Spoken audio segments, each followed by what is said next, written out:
This is Optimal Living Daily, episode 2677. To have freedom in your life, stop avoiding this one thing, by Benjamin Hardy of benjaminhardy.com. And I'm Justin Malik. Thank you for being here on my birthday and listening to the show. It really means a lot.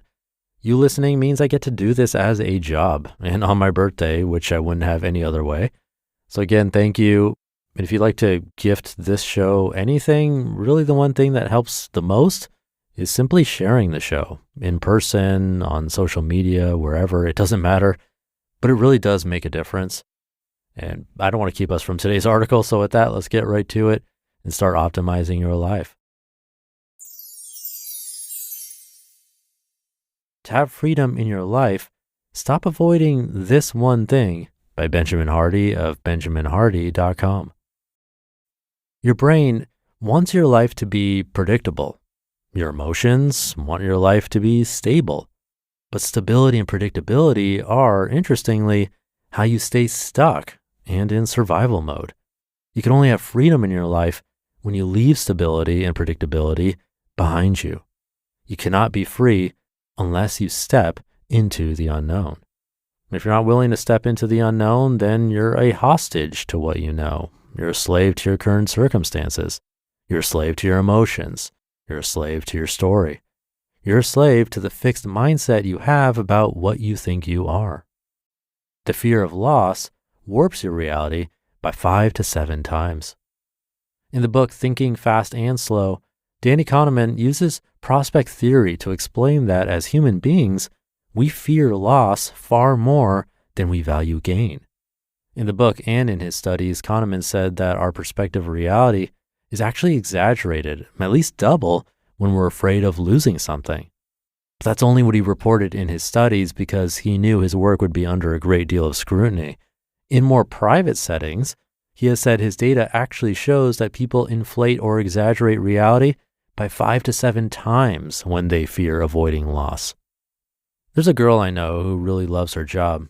Well, she doesn't necessarily love her job, but she loves a lot of what the job allows her to learn, experience, and do.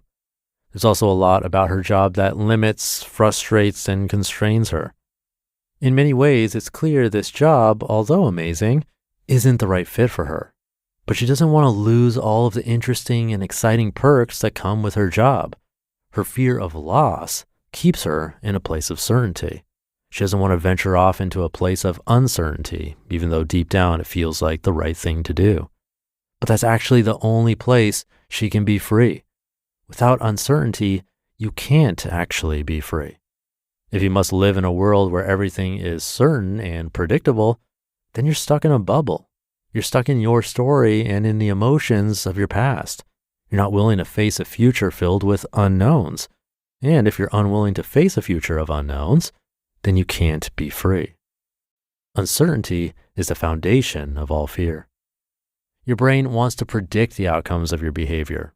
Your body wants to experience emotions that feel safe. As a result, you avoid the things you fear. You avoid the things you cannot predict.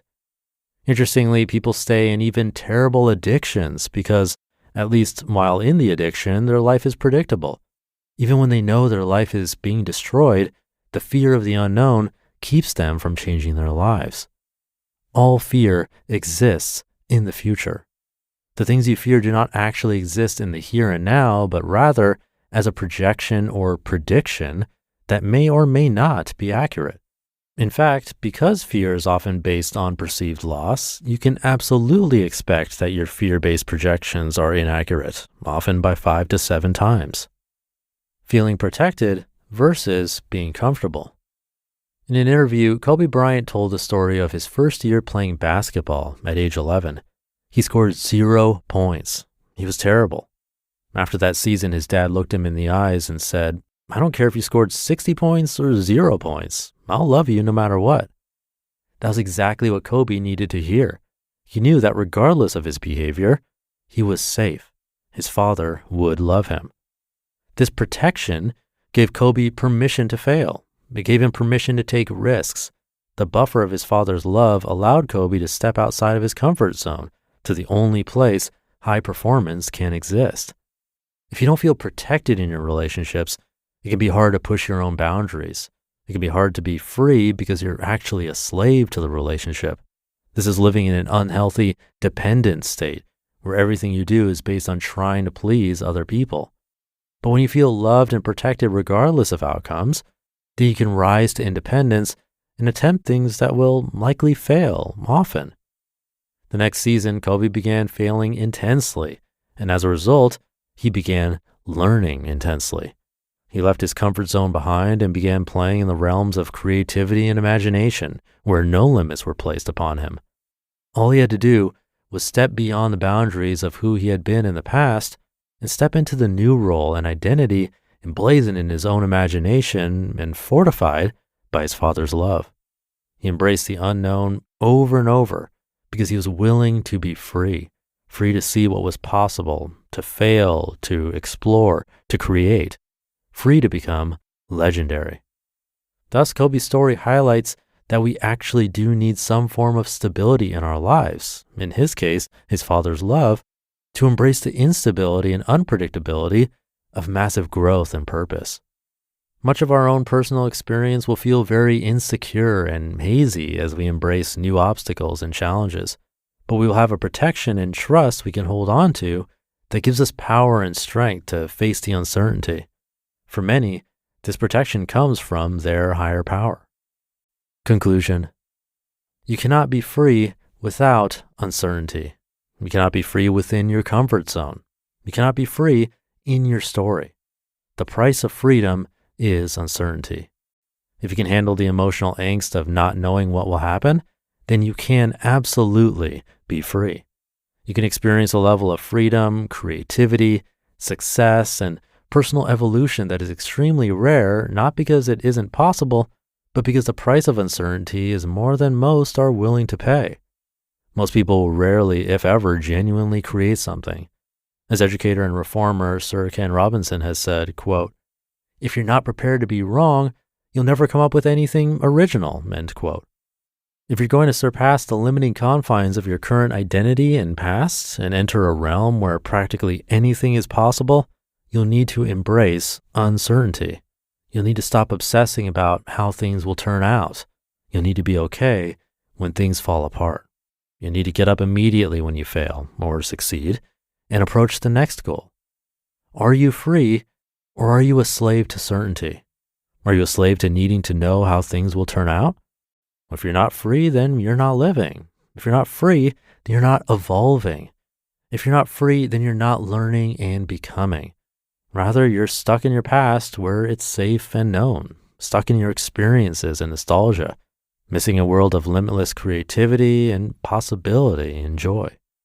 The only thing you have to lose by stepping outside of certainty and outside of your story is your emotional attachment to your past. If you can let go of this attachment, then you have everything to learn and everything to gain. Will you be free? You just listened to the post titled, "To Have Freedom in Your Life, Stop Avoiding This One Thing" by Benjamin Hardy of benjaminhardy.com. Thank you to Benjamin. Really interesting research there talking about how we fear loss more than we value gain. And I think it makes sense. It's probably why most of us aren't jumping out of planes. But we don't necessarily need to jump out of planes. Like Benjamin illustrated, this is probably affecting our day-to-day lives pretty much all the time. If you're currently working or in school, is that what's best for you right now? Is that activity going to bring you closer to your potential, or is it coming from a place of fear because not doing that specific activity creates unknowns? Even as an entrepreneur myself and dealing with unknowns and uncertainty all the time, this kind of thinking affects me too, so it's nice to see the reminder.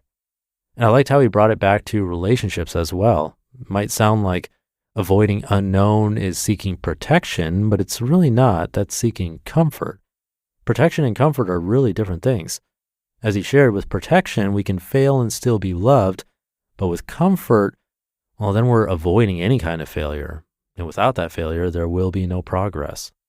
So a nice reminder from Benjamin, at least for me it was, a good birthday reminder.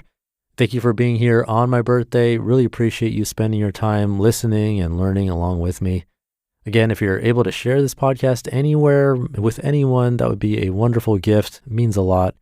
Have a great rest of your day, and I'll see you tomorrow, where your optimal life awaits.